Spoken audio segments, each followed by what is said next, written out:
please subscribe and don't forget to press the bell icon to get notified whenever we upload a new video.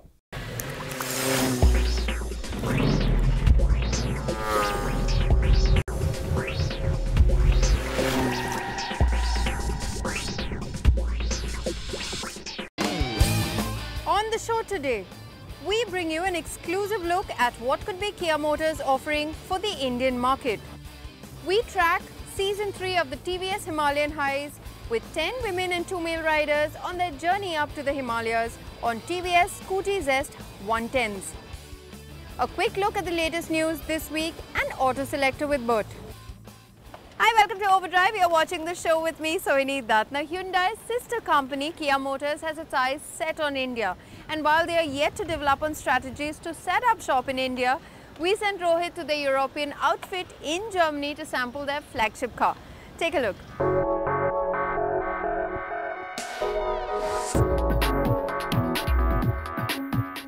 The Indian car market, it's become so lucrative right now that car brands that are not present in our country are literally making all sorts of efforts to swarm into that market.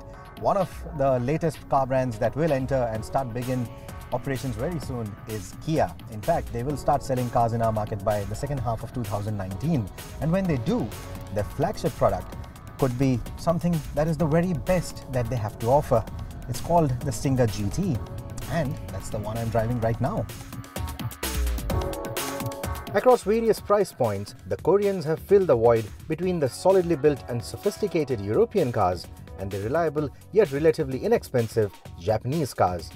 We have seen plenty of Hyundai strike a balance between these attributes and add a plethora of features and creature comforts to the mix to create models that give their competition a run for their money. Their sister brand Kia shares a similar outlook, but they aren't stopping at SUVs, hatchbacks and sedans for the masses. They now want to challenge the luxury brands, and the Stinger GT is a step in that direction.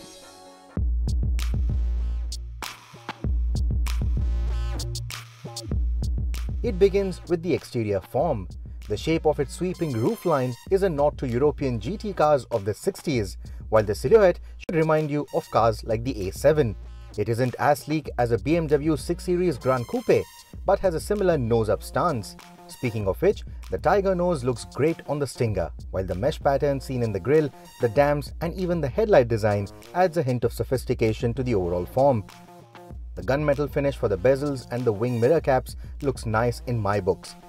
The tail isn't the prettiest angle for this car, but something that the Europeans could end up seeing very often. Step inside and you will be surprised at the design and the quality of the cabin. The layout is simple and smart.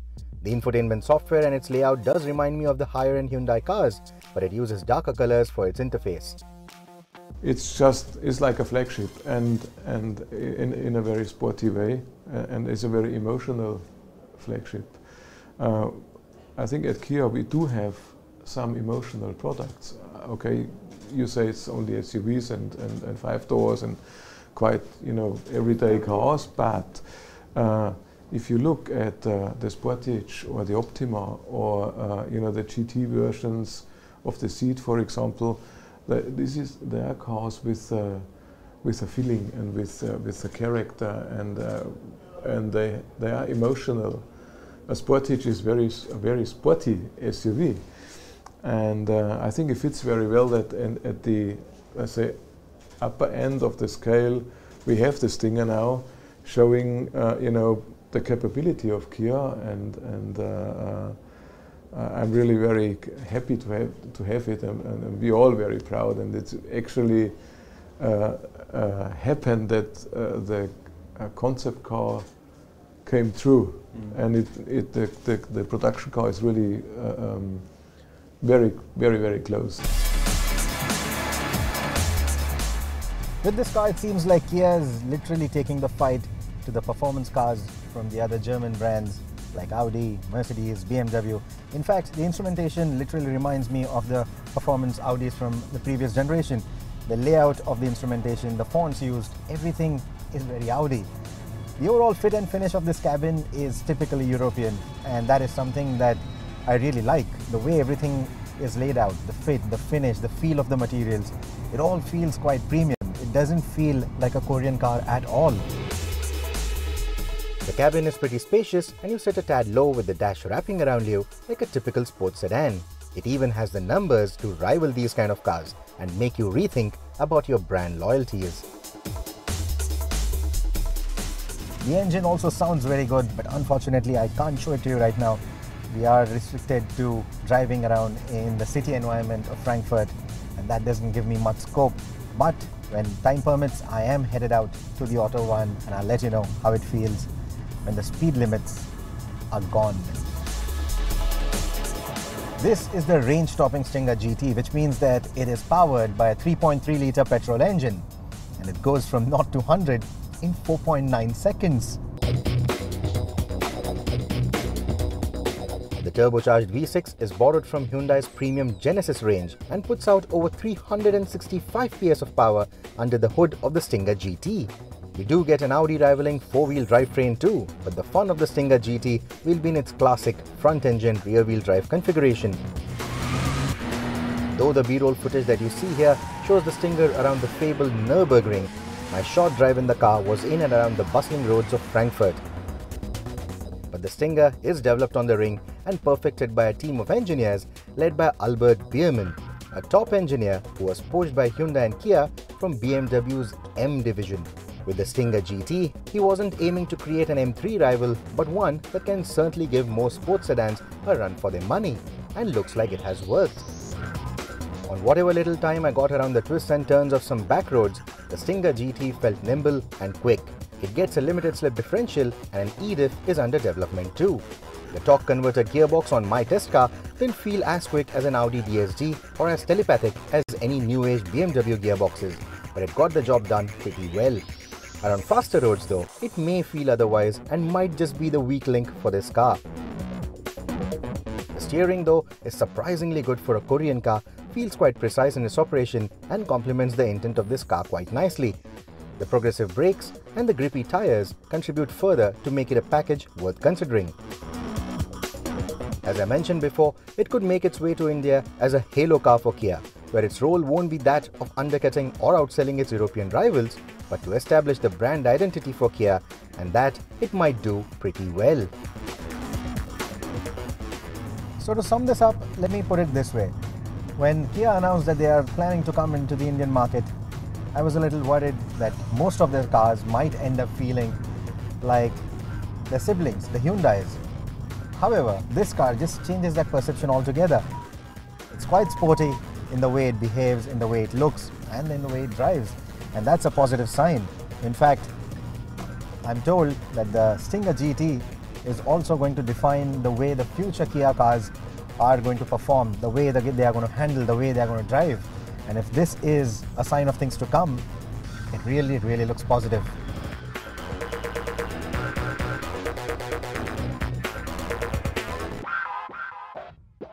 Well, with the Stinger, Kia plans to establish a top-down strategy for the Indian market. In case you're wondering more about Kia Motors' strategy and plans for India, all you have to do is pick up the latest issue of the Overdrive magazine. There's a lot more information available there. Join us on our Auto Selector segment here on the show with the Overdrive Editor-in-Chief, Bertrand D'Souza.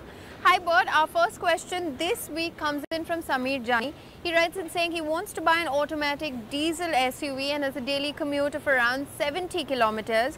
He has shortlisted the Mahindra XUV 500 and the Hyundai Creta. His priorities are low maintenance and good quality.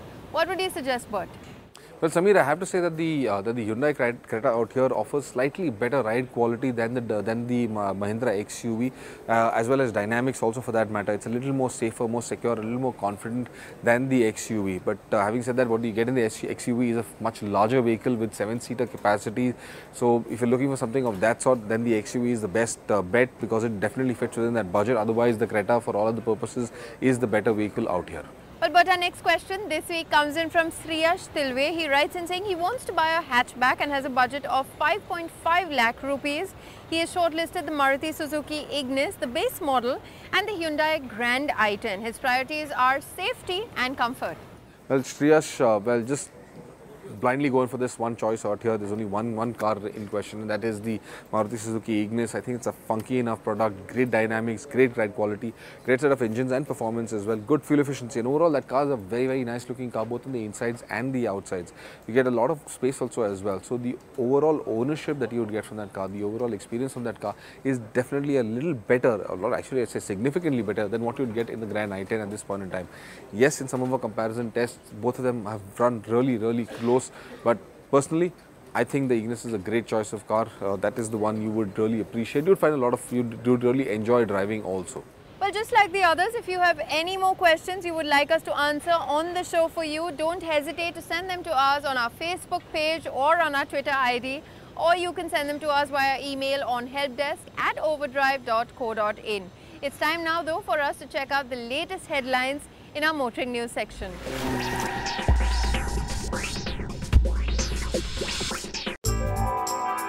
Globally, Volvo unveiled the all-new XC40 in the fashion capital of Milan, and this is believed to be the model that will add to numbers for the Swedish manufacturer. It sports a design similar to the family, especially the XC90, and is in line with the company's new identity in the global market. There are many firsts for this car, including the placement of an air-vented subwoofer on the dashboard, trays underneath the front seats, and Volvo's connected sensors infotainment system. The new XC40 will be powered by a D4 diesel or a T5 2-litre petrol 4-cylinder drive e-powertrain. Volvo also states that a hybrid and a pure electric version will be added to the XC40 later. This will also be the first car from the brand to come with the new 1.5-litre 3-cylinder motor. Safety, as always, is the key highlight of Volvo, and it comes with a host of safety features. We believe this Volvo might undercut its German rivals, the BMW X1, Audi Q5 and the Mercedes. Audi is all set to launch the A5 Sportback next week in India along with its racier siblings, the S5 Sportback and the Audi A5 Cabriolet, and we believe the A5 Sportback might fall between the 40 to 50 lakh rupee price bracket. Since the 2018 Audi A5 is bigger in dimension, the cabin will now offer more shoulder and knee room, while there will be plenty of features to keep the passengers busy, namely the Apple CarPlay, Android Auto connectivity options and also Google Earth navigation system. On the mechanical side, the new A5 has shaved off 60 kg over the first gen A5. The UK market has been promised 2 petrol and 3 diesel options, and we'll just have to wait till next week to see which ones make it to India. The team accompanied 11 women riders on an epic journey on TVS Scooty Zest 110s from Manali in Himachal Pradesh all the way to Khardungla, which is the highest motorable road in the world. Now that feat was recognized in the India Book of Records, and this year marks the 3rd season of the TVS Himalayan Highs. We will follow the journey of 10 women riders and 2 male riders this time around. Here's their story.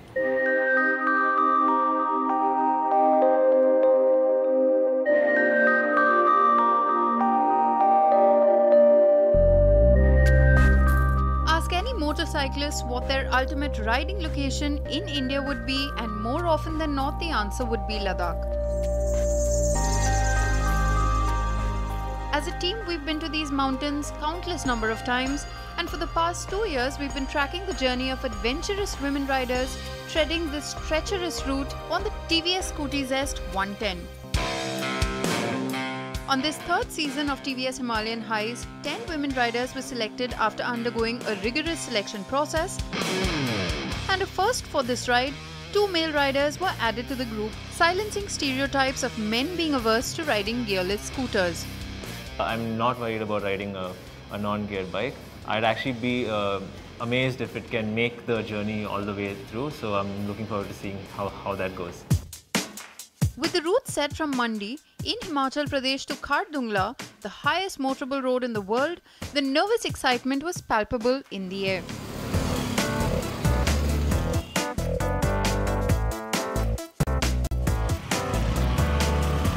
After riding from the busy highways to Manali, the scenery had begun to cast a spell on the riders. Riding to Jispa, 130 kilometers away from Manali, en route was the first of the mountain passes to be crossed, the mighty Rohtang Pass. At 13,050 feet, it was the lowest pass on the map, but seasoned travelers are well aware that it's a pass that can catch you unawares. The entire downhill of Rohtang was completely slushy. I've only heard of Rohtang and never got a chance to ride on Rohtang. Going uphill was like a cakewalk. Coming down was like total slush, and I was like, where am I? What did I sign up for, and why am I in the slush kind of a thing? We had slush till our ankles, and we had to, there were bumps, and the scooter just went inside. And really amazing, the grip of the tires is very good. And handling is easy because it's lightweight. It's a fiber body, it's lightweight. So it's easy to take it out from if we are stuck in any slush. To make matters worse, the heavens decided to open up, and in a matter of minutes, everyone was soaked.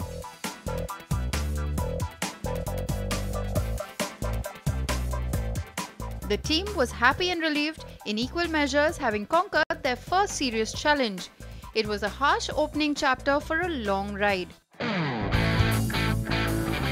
Our next big feat was crossing Baralachla at 16,040 feet. The way leading up to it was a mix of smooth tarmac interspersed with a few water crossings. The next few days too, the scooties scaled the oncoming passes, tight corners and hairpins smoothly, where the superb handling prowess of the Scooty Zest 110 was clearly highlighted.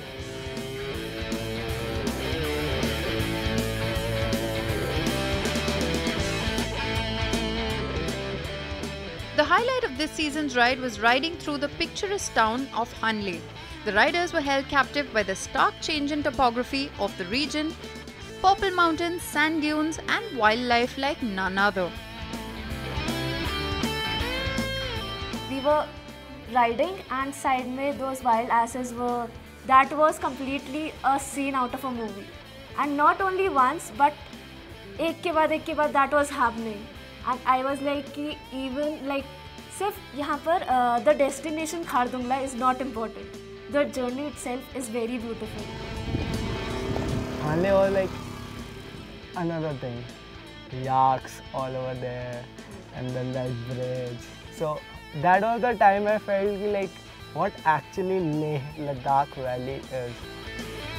As we kept going, the landscape kept changing, and there was a point from Hanle to Leh, and there's this place called Mahe, and we have the Indus flowing on your left, and you have these mountains that are kind of towering above you. I mean, they are gigantic, and they're purples, they're browns, the flowers are like yellows, and it was just amazing. And that's when I felt so tiny in the whole perspective,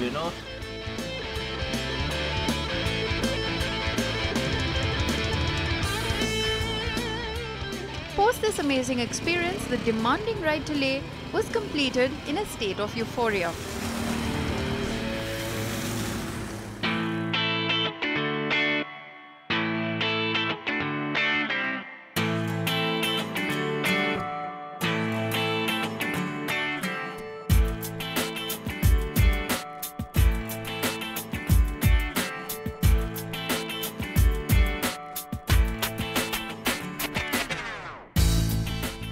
After a day's rest, the convoy set off for the last leg of the journey.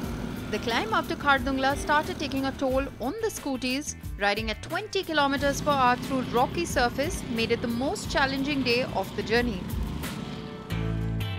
With just about a kilometer to go, the whole convoy paused for a moment. This was it. This was what the journey was all about. As the 12 riders rode onto the summit, a crowd of onlookers stood in disbelief. There were rapturous roars, cheers, and a few stunned faces among the audience that had gathered. A bunch of crazy little girls and two guys had done it again. बहुत ही अच्छा लग रहा है. Finally on the top of the world. But on that high note, I'd like to leave you with one particular suggestion. Don't just keep dreaming and contemplating about that particular road trip that you want to embark on. Just pack your bag, get your tires checked and head out. You never know what adventure is waiting for you just around the corner.